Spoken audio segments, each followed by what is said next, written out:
A medida que la gente se olvidaba de Elijah y otros Ahí está, Elijah. Oh, hombres perdón. negros poseedores del sacerdocio, Ok, Elijah y otros hombres negros poseedores de sacerdocio. ¿Cómo quién? Es un misterio, nunca lo menciona. Y como ya dijimos, hay dos que sabemos que le dio José el Oye, sacerdocio. y antes de que se me vaya Manu, Ujú. es muy curioso cómo cuando la iglesia y sus miembros utilizan la información histórica a favor. Por Mm, ejemplo, si tú les dices, hay un testimonio de una mujer que fue abusada por Brigham Young o por José Smith y escribió un libro y que habla sobre lo feo de la poligamia. Si tú les dices eso, ellos dicen, eso es el testimonio de una sola mujer, te dice, ¿eso qué? O sea, no sabes si estaba mintiendo por algo, por ajá. una otra cosa. Pero aquí, el testimonio de un solo hombre, eso les es suficiente. Les es suficiente para decir que todos los afroamericanos estaban felices y contentos con la iglesia. O sea, es doble Exacto, moral, o no sé exacto. cómo decirlo, el que utilizo ese argumento. Digo, bueno, pues con uno me basta. Entonces, a ver, ¿dónde están los demás que estás diciendo? ¿Dónde están todos esos personajes que dices? ¿No será que por eso, precisamente por esa discriminación, no hay tantos testimonios? Si Ujú, no, me imagino que hubiera muchos, exacto, ¿verdad? Pero bueno. exacto. No, otra cosa que me dicen a mí es, oh, pero eso pasó hace mucho, ¿estuviste ahí? Claro, yo no estuve ahí, pero para ver eso, que es negativo, pero ellos no estuvieron ahí y saben que José Mí definitivamente tuvo una visión y vio a Dios. Y bueno, todo eso. Claro, la historia sirve cuando le es conveniente, si no, no. incluso en 1947, la gente todavía se preguntaba si la restricción era inamovible o no. A esto se refiere con que si esto era una política o una doctrina. Como sabemos, si es una doctrina no cambia, ¿verdad? Es revelado por Dios, no cambia. Si es una política, es simplemente una práctica que uno puede cambiar. Por ejemplo, ir a la capilla con corbata, antes no se hacía eso, ahora sí, eso es solamente una política.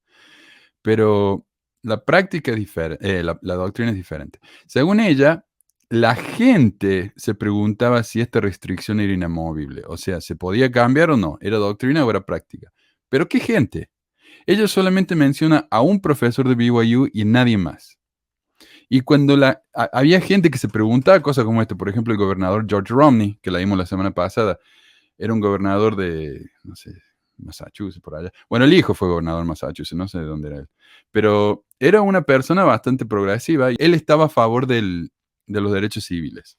Entonces un apóstol, como vimos, le escribió una carta diciendo que la cortara porque eso no era apropiado, que los negros no... ¿Cómo es que fue que dijo? Creo que los negros... la gente no debe ser obligada a vivir con alguien de una raza diferente. Entonces, cuando la gente se preguntaba, los líderes lo hacían callar.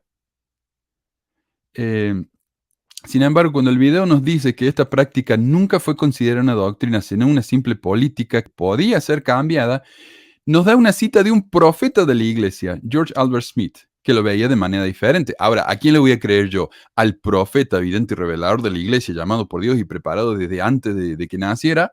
¿O a una youtuber? No sé. Yo diría que el profeta tal vez sabía un poquito más que ella. Y esto es lo que dijo él. La actitud de la iglesia con respecto a los negros permanece como siempre. No se Ella está leyendo la cita de George Albert Smith, perdón. trata de la declaración de una política, sino de un mandamiento directo del Señor Ahí sobre está. el cual se funda la La doctrina de la doctrina. iglesia desde los días de su organización, en el sentido de que los negros pueden convertirse en miembros de la iglesia, pero no Pero no tienen tienen derecho al derecho. sacerdocio en Ahí ese está. momento.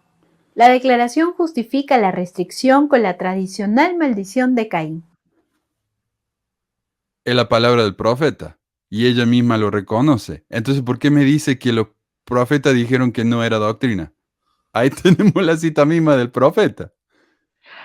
Ay, está además bien contradictorio. Yo creo que ahí, yo no sé cómo no le explota la cabeza, porque, eh, por ejemplo, yo recuerdo de cuando estaba en Mujeres Jóvenes, el manual este de Fortaleza para la Juventud, haberlo leído, creo, y según yo, por ahí, quien sepa que nos diga, ese manual todavía lo usan. Y no sé si ya le modificaron cosas, ¿no? Pero sí recuerdo que había una parte en que se te recomendaba no tener citas con personas que o pertenecían a una clase social diferente a la tuya, el clasismo, o a una raza diferente a la tuya. Y buscando información sobre el manual de que ella menciona, no lo encontré en el manual que ella dice, pero en el manual del sacerdocio arónico que se usó, yo no sé hasta cuándo, pero fue publicado en 1995, en el capítulo acerca de encontrar una compañera eterna, tiene una cita de Kimball que dice: recomendamos a los miembros que se casen con personas que tengan una ascendencia étnica similar y que provengan de iguales condiciones económicas, sociales y educacionales. Entonces, ahí está, la cita existe. En el 96 yo estaba en los hombres jóvenes, así que yo lo vivía esto, nada más que no me acordaba. Pero hay otro manual que se usa incluso hoy, que está acá, mira. Es el manual El matrimonio eterno, manual para el alumno. Religión 234, 235. Y aquí encontramos la misma cita. En la página 119 tenemos la misma cita del presidente Kimball. Y dice: recomendamos que por lo general las personas se casen con individuos básicamente de su propia raza. Ahí cambiaron la cita, ¿no? Y que tengan más o menos el mismo nivel económico, social y educativo. Así que bueno, según la recomendación del gran profetoide de la iglesia, hay que casarse con alguien de la misma raza y del mismo nivel socioeconómico. Así que acá revisamos que lo que dijo Meli, absolutamente verdadero. Todavía llegaba, te digo, a mí, recuerdo cuando la leí, yo no estaba tan activa y sí fue así como, ¿qué es? O sea, ok, no, o sea, de esas cosas así, de la mismita forma que el matrimonio celestial para cualquier mujer mormona fiel que le preguntes, que su respuesta va a ser, pues ya lo sabré la eternidad. Así, cuando leí esta cita, sí fue así como, ok, no sé, no entiendo. Y como que no te metes más en ese tema, ¿no? Pero es algo que de alguna forma en la cultura se siguió, ¿no? A lo mejor ahorita ella, creo que en el video lo menciona, ¿no? Como que ya no es un problema, pero pues si no es un problema, explícame por qué en el 2005 todavía le están recomendando, ¿no? Venía así como en un manual, como palabra de un profeta. Qué locura. Marco. Sí, entonces, miren, aquí tenemos esta declaración. Para mí esta declaración de la primera presidencia es un equivalente a la que salió con Gordon B. Hinckley, la proclamación para el mundo de la familia. Es algo así, donde la primera presidencia tomó la postura sobre un tema. En este caso fue de la familia. Aquí están hablando sobre la provisión del sacerdocio de los negros. Te dice específicamente que es una doctrina. Te dice también, bueno, aquí más adelante está diciendo que por las razones. Entonces, ¿qué más quieres? ¿Qué más quieres? Si es una declaración oficial, no es un correo electrónico, ¿verdad? Ni existía el correo electrónico. Entonces, Sí. es algo oficial. Ahí están reconociendo, los líderes lo están diciendo. Entonces, ¿por qué no aceptarlo tú como sí se enseñó como doctrina? Yo creo que por eso está ese versito de que a veces los profetas hablan como nombres, pero cuando un profeta dice esto es doctrina, o sea, ya me parece. Dejar eso de lado ya es mucho, ya es un ejercicio mental demasiado grande. Hay un meme, ¿no? Que está así en esta de la conferencia general y se pone así de cómo resolver el problema para saber cuando hablan como hombres o como personas y ponen así una pantalla según al lado de donde están y así de está hablando como hombre, ahora está hablando como profeta y así para que la gente no se confunda. Claro. Yo creo Está que buenísimo. sí se necesita. Sí, por Sería favor. muy útil. Sí. Dice, entonces la cita que lee ella de George Albert Smith no solamente dice que esto era una doctrina, sino que perpetúa la idea de que los negros son descendientes de Caín. Y acá agrega, a ver. La complementa con la idea de que tal vez la restricción con respecto a la raza se basó en las decisiones que tomaron los espíritus premortales de los negros. La idea de que algunos espíritus premortales fueron menos valientes o indiferentes en el conflicto preterrenal entre Dios y Satanás finalmente se volvió muy popular. Claro, incluso en el libro Doctrina Mormona dice que los negros fueron menos valientes en la preexistencia y por eso ahora nacieron negros. O menos valientes, o decía, bueno, van a ir con Dios o con Satanás. Y estos estaban como, no sé, ¿qué será más fácil? Bueno, así, ¿no? Que estará más divertido. La justificación de la maldición de Caín fue problemática porque una maldición multigeneracional claramente va en contra del artículo de fe número 2 de los Santos de los Últimos Días, que afirma: el hombre será castigado por sus propios pecados y no por los pecados de los demás. Atribuir la prohibición a la vida premortal causó ese problema. Sí, y ya hemos mencionado esto en el pasado, pero esta vez lo investigué. Dale, Marco. Sí, bueno, ese artículo de fe, la verdad, ese artículo de fe sobre que uno va a pagar por sus propios pecados, no por la tradición de Adán o los demás, está bien trillado en la iglesia, está bien pisoteado y contradictorio, porque también, ¿qué dicen? No te vas a poder salvar sin tus muertos, te dicen, ¿no? Hay una escritura que dice eso. Y si no haces la obra en el templo, si no haces obra vicaria de genealogía y luego sus ordenanzas, José Smith dijo que nadie se iba a poder salvar sin tus muertos. Exacto. Entonces, claro que se contradice con el artículo de fe. Excelente punto. Pero no solo con, ay, perdón, hermano, pero no solo con el artículo de fe, se contradice con la misma Biblia. No sé si es en Deuteronomio en donde está, que dice algo así de, y los pecados irán a la cuarta o quinta generación, o no sé qué, o sea, sí es como una escritura que no sé en qué partes, la verdad, creo en Deuteronomio y en otros lados, donde sí se menciona esto, ¿no? De que los pecados de algunos padres, irán con sus hijos hasta la cuarta o quinta generación, no es algo nada más.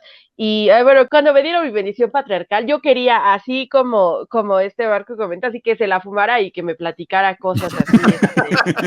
Ajá, de verdad, eso era realmente lo que yo esperaba. Hubiera estado más interesante por lo menos.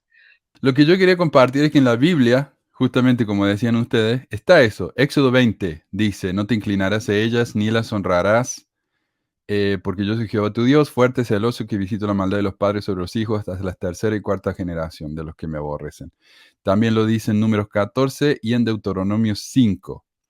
Pero ahora me van a decir, pero eso era en el Antiguo Testamento. Sí, pero hasta la tercera y cuarta generación, tal vez alguien que recibió esta maldición justo antes de que viniera Jesús, la maldición sigue después de Jesús. No solamente eso, en Doctrina y Convenios 124:50, a ver, abran la escritura, por favor. 124:50, y la iniquidad y violación de mis santas leyes y mandamientos visitaré sobre la cabeza de aquellos que impidieron mi obra hasta la tercera y la cuarta generación, mientras no se arrepientan y me aborrezcan, dice Dios el Señor. Entonces ahí está. La misma escritura mormona se contradice con los principios con los artículos de fe mormona. No hay en la actualidad y nunca hubo una doctrina en esta iglesia que indique que los negros se encuentran bajo una maldición divina. Después de que... Esto fue McKay. Después de que Smith dijo que sí. Okay. No existe una doctrina en la iglesia de ningún tipo con respecto a los negros. Creemos que tenemos un precedente bíblico para restringir el sacerdocio a los negros. Es una práctica, no una doctrina, y dicha práctica algún día cambiará. Eso es todo. Notarás que el presidente McKay hizo referencia a otra razón más para la restricción que se había hecho popular.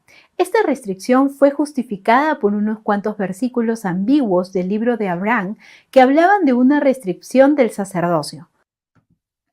Ok. Entonces tenemos un profeta diciendo que lo que dijo otro profeta estaba mal. Y es lástima... Dale. Pero dice que hay un precedente de escritura. Sí, ¿y a qué se refiere? Ahí está, Abraham capítulo 1, pero es muy ambiguo.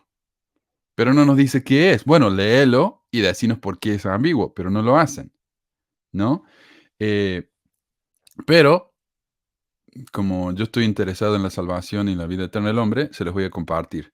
Está en... Yo lo puedo leer. Lo tenemos acá al mormón leyéndolo. Excelente. Disculpa, lo busqué en el sitio de la iglesia y me lo bajé porque está todo el libro de Mormón en MP3. A ver qué dice. MP3. Okay. Este rey de Egipto era descendiente de los lomos de Cam. Y lo hice un poco más rápido porque es lento. Por nacimiento, era de la sangre de los cananeos.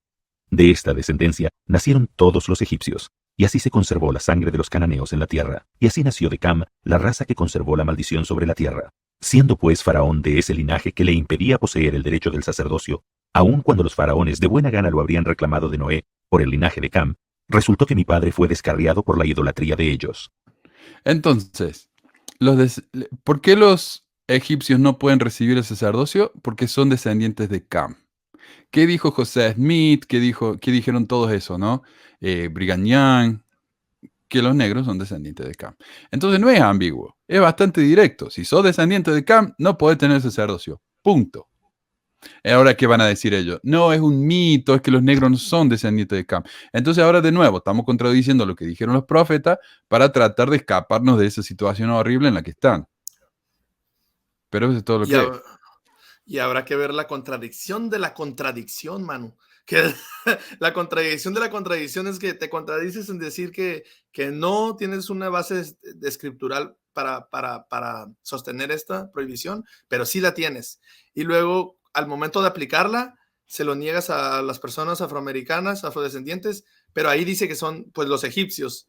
Entonces, tu escritura dice que no pues los egipcios. Yo no sé si en aquel entonces permitían que se bautizaran personas de Egipto. Entonces, esa es otra contradicción. O sea, ¿por qué? Porque aquí está diciendo que todos los descendientes de Egipto deberían tener la maldición también. Claro, pero ¿por qué los de Egipto? Porque ellos son descendientes de Cam. Y así nació de Cam la raza que conservó la maldición sobre ti. Todos los cananeos, todos. Todos los cananeos, sí. Y los egipcios son parte de los cananeos. Por eso. Tan ambiguo es esto, ¿no? Que varios profetas en la historia de la iglesia usaron esta escritura para justificar la prohibición, como ya vimos, como Mackay. Un ensayo en la revista Dialogue cita a la primera presidencia de la iglesia en una carta de 1912. Respondiendo a la pregunta, ¿es un hecho que un negro no puede recibir el sacerdocio? Y si es así, ¿cuál es la razón? La primera presidencia escribió, se le remite a la perla de gran precio, libro de Abraham, capítulo 1, versículos 26 y 27, para mostrar que la simiente de Cam fue maldecida en cuanto al sacerdocio, y que por razón de esta maldición no tienen derecho a él. La primera presidencia, en 1912, cita esta escritura ambigua, como dicen ellos, para explicar por qué. Entonces, yo diría, si ellos quieren decir, ok, mira, el sacerdocio es para todos, no hay bases de la escritura, entonces que se saquen de encima al libro de la perla de gran precio, porque es un problema enorme para la iglesia la perla de gran precio. Basándose en que José Smith supuestamente tradujo el libro de Abraham de los papiros, y ahora los papiros no dicen nada de lo que dice el libro de Abraham. El libro de Abraham es tremendamente racista, la astronomía del libro de Abraham no tiene ningún sentido. Es un problema enorme. Pero si se sacan de encima el libro de Abraham, entonces José Smith no era un profeta. Entonces están en esa situación en la que están estancados, no pueden hacer nada. También lo que vemos es que en este libro, claro que José Smith sentó las bases para la doctrina de la provisión del sacerdocio, porque ahí está la doctrina de la provisión del sacerdocio. Entonces, José Smith dejó bien en claro esas bases. Entonces, no me parece correcto que digan, José Smith no fue quien inició la prohibición del sacerdocio, sino fue Brigham Young. Aquí resulta que José Smith sí lo tenía, pero así como la poligamia, otras creencias como el de que vamos a llegar a ser dioses y Dios, como que todo lo decía en su círculo cercano, ¿no? En su círculo interno, entre amigos. Y creo que esta doctrina del sacerdocio su vida no le alcanzó para desarrollarla más, para explicarla más.